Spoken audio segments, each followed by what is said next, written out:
Issue 176.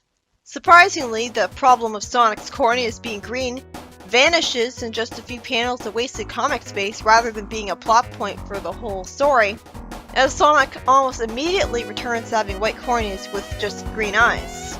But that's pointless. Johnny suggests getting him checked out, and then Porker shows up and says that he's been using Board to analyze data from Chaos. Go figure, a monster named Chaos is made up of Chaos energy. Porker says he's brought some equipment with him to help defeat Chaos, but Sonic says that he's already taking care of it. And why is it Porker immediately questioned his new eye color the instant he got here? Then Chaos jumps out of the sewer grate, as Sonic awkwardly talks as if he didn't just say that they didn't need Porker's invention to defeat it.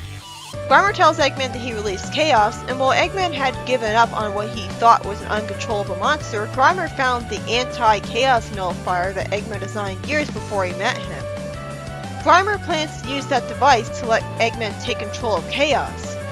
This is much better writing than in the game, that's for sure, because Grimer has an actual reason to think Chaos can be trusted.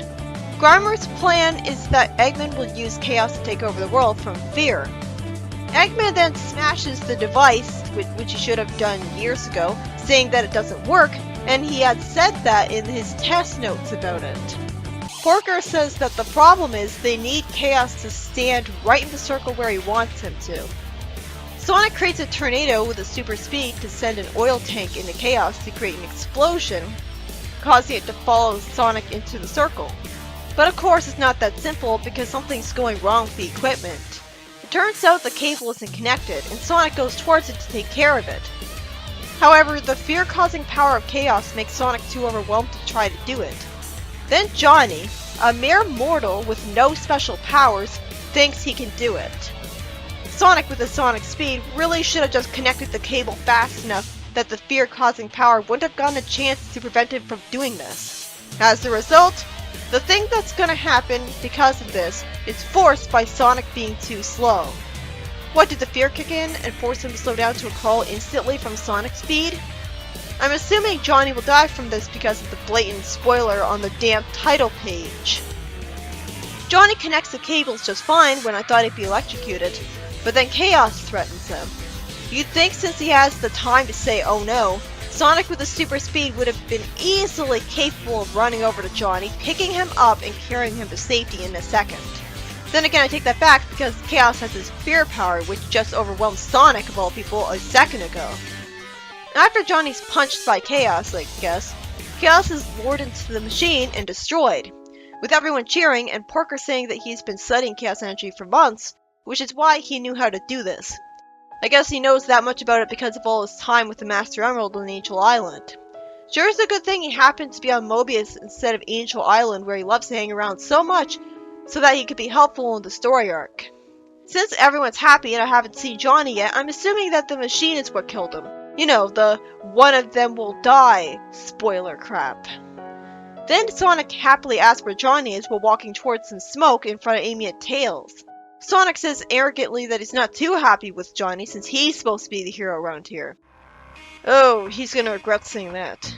He starts to actually tear up and ask about his well-being, humanizing him. And it's just then when Sonic's giving the news that Porker's device killed him.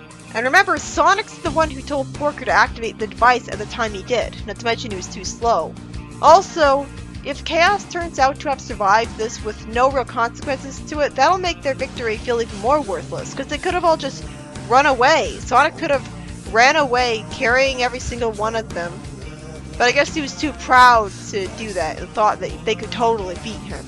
Well, that was bleak, but it's good that they chose the most bland, least popular freedom fighter to have this happen to. Much like how it was Antoine specifically who was put in the coma in Archie. And it's interesting that it was sort of the fault of Porker and Sonic that he died.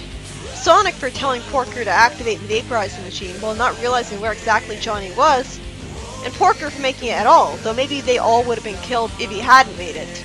It was also Johnny's fault for insisting on doing what he did when he's a mere mortal. This story was by Nigel Kitching, and sadly, it was blatantly spoiled that one of the freedom fighters would die because of the title page, which outright says one will die. Not to mention the title of the story, which implies a Pyrrhic victory. That's not how it should be done. It's like naming an episode of Star Wars Luke is Darth Vader's son.